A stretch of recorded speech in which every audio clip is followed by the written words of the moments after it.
સ્થાનિક સ્વરાજ્યની ચૂંટણીના લગભગ એક મહિના બાદ આજે વિવિધ મનપામાં હોદ્દેદારોની વરણી થઈ છે। સુરત વડોદરાથી લઈને વાપી સુધી આજે વિવિધ મનપાઓમાં પદાધિકારીઓની નિમણૂક કરવામાં આવી છે। સુરતમાં આજે મેયર પદની જાહેરાત કરવામાં ઘણો વિલંબ થયો। મોવડી મંડળથી કોલ ન આવતા હોદ્દેદારોની જાહેરાત ખોરંભે ચડી હતી। મોડે મોડે પદાધિકારીઓની જાહેરાત થઈ અને મેયર પદ માયાબેન માવાણીને સોંપવામાં આવ્યું। જ્યારે સ્ટેન્ડિંગ કમિટી ચેરમેન પદે રાજન પટેલ રિપીટ થયા। વડોદરામાં 31માં મેયર તરીકે ગીતા મકવાણાને જવાબદારી સોંપવામાં આવી। રાજકોટમાં 23માં મેયર તરીકે ડૉક્ટર નેહલ શુક્લની વરણી થઈ। કરમસદ આણંદ મનપાની કમાન દીપિકા પટેલને સોંપાઈ। સુરેન્દ્રનગરમાં રાકેશ રાઠોડ, વાપીમાં વોર્ડ નંબર 4ના દક્ષા પટેલ મેયર તરીકે બિનહરીફ ચૂંટાયા છે।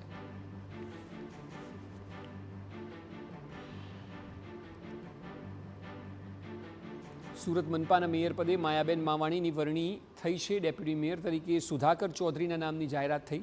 સ્ટેન્ડિંગ કમિટીના ચેરમેન તરીકે રાજન પટેલ રિપીટ થયા। અલ્પા મહેતા બન્યા મનપામાં શાસક પક્ષના નેતા। મનપામાં દંડક તરીકે ઉર્મિલા ત્રિપાઠીનું નામ જાહેર થયું।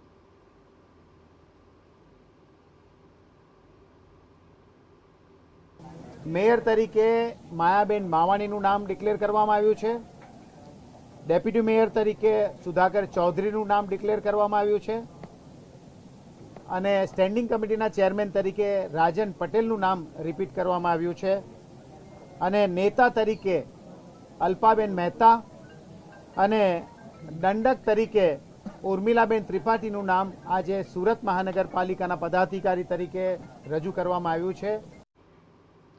સુરતમાં નવા હોદ્દેદારોની નિમણૂક બાદ તેમની પ્રથમ સામાન્ય સભા મળી હતી। આપને જણાવી દઈએ કે સુરતમાં હોદ્દેદારોના નામની જાહેરાતમાં પૂરા 3 કલાક જેટલો વિલંબ થયો। સામાન્ય સભા 11 વાગે મળવાની હતી અને તે પહેલા હોદ્દેદારોના નામ જાહેર કરવાના હતા, પરંતુ મનપાના ઇતિહાસમાં પહેલીવાર હોદ્દેદારોના નામ જાહેર કર્યા વિના કોર્પોરેટરોને સભાખંડમાં મોકલવાની ફરજ પડી હતી।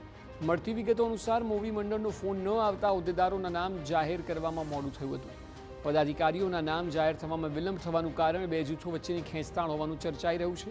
સુરતમાં મેયર પદ મહિલાને સોંપાશે તેવું પહેલાં જ જાહેર થઈ ચૂક્યું હતું અને તેમાં માયાબેન માવાણીનું નામ મોખરે હતું। રાજકીય વિશ્લેષકોના મતે માયાબેન માવાણીને મેયર પદ સોંપી પાટીદારોને ખુશ કરવાનો પ્રયાસ કરાયો છે, તો CR પાટીલના નજીક ગણાતા રાજન પટેલને ફરી એકવાર સ્ટેન્ડિંગ કમિટીના ચેરમેનનું પદ સોંપાયું।